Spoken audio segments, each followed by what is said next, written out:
യുവനടിയുടെ ലൈംഗികാതിക്രമ പരാതിയിൽ സംവിധായകൻ രഞ്ജിത്ത് അറസ്റ്റിൽ. സിനിമാ ലൊക്കേഷനിൽ വെച്ച് പീഡിപ്പിക്കാൻ ശ്രമിച്ചെന്ന നടിയുടെ പരാതിയെ തുടർന്നാണ് നടപടി. രഞ്ജിത്ത് പുതിയതായി സംവിധാനം ചെയ്യുന്ന സിനിമയിൽ അഭിനയിക്കുന്ന നടിയാണ് പരാതിക്കാരി. കാരവാനിൽ വെച്ച് കയറി പിടിച്ചെന്നായിരുന്നു നടിയുടെ മൊഴി. അന്വേഷണത്തിന് മേൽനോട്ടം നിർവഹിച്ചത് Kochi city police commissioner Kaliraj Mahesh Kumar നേരിട്ടായിരുന്നു. പരാതിയിൽ കഴമ്പുള്ളതായി പ്രാഥമികമായി കണ്ടെത്തിയിട്ടുണ്ടെന്നും കേസിൽ സാക്ഷികളുണ്ടെന്നും രഞ്ജിത്ത് ഒളിവിൽ പോകാൻ ശ്രമിച്ചതായാണ് സൂചനയെന്നും കമ്മീഷണർ മാധ്യമങ്ങളോട് പ്രതികരിച്ചു. കൊച്ചിയിൽ നിന്ന് തൊടുപുഴയിലേക്ക് പോകുമ്പോഴായിരുന്നു രഞ്ജിത്തിന്റെ അറസ്റ്റ്. കൊച്ചി DCP അശ്വതി ജിജിയുടെ മേൽനോട്ടത്തിൽ 4 അംഗ പ്രത്യേക അന്വേഷണ സംഘമാണ് കേസ് അന്വേഷിക്കുന്നത്. അതിജീവിത ആദ്യഘട്ടത്തിൽ വലിയ ആഘാതത്തിലായിരുന്നെന്ന് DCP വ്യക്തമാക്കി.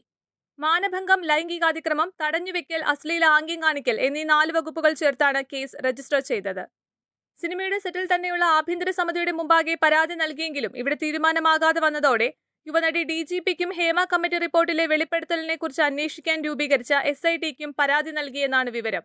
ഇതിന്റെ അടിസ്ഥാനത്തിൽ കൊച്ചി നോർത്ത് വനിതാ പോലീസ് യുവനടിയുടെ മൊഴിയെടുത്ത ശേഷമാണ് രഞ്ജിത്തിന്റെ അറസ്റ്റിലേക്ക് പോലീസ് നീങ്ങിയത്. നേരത്തെ രഞ്ജിത്തിനെതിരെ 2 പീഡന പരാതികൾ ഉയർന്നിരുന്നു. പാലേരി മാണിക്യം ഒരു പാതിരാ കൊലപാതകത്തിന്റെ കഥ എന്ന സിനിമയുമായി ബന്ധപ്പെട്ട ചർച്ചകൾക്കിടെ ബംഗാളി നടിയോട് അപമര്യാദയായി പെരുമാറിയെന്നായിരുന്നു ആദ്യ പരാതി. ബംഗളൂരുവിൽ വെച്ച് പീഡിപ്പിച്ചുവെന്ന് കാട്ടി കോഴിക്കോട് സ്വദേശിയായ യുവാവ് നൽകിയ പരാതിയായിരുന്നു രണ്ടാമത്തേത്. എന്നാൽ വിവിധ കാരണങ്ങളാൽ കേസുകൾ പിന്നീട് കോടതി റദ്ദാക്കുകയായിരുന്നു. കൂടുതൽ വാർത്തകൾ അറിയാൻ മനോരമ online.com സന്ദർശിക്കുക.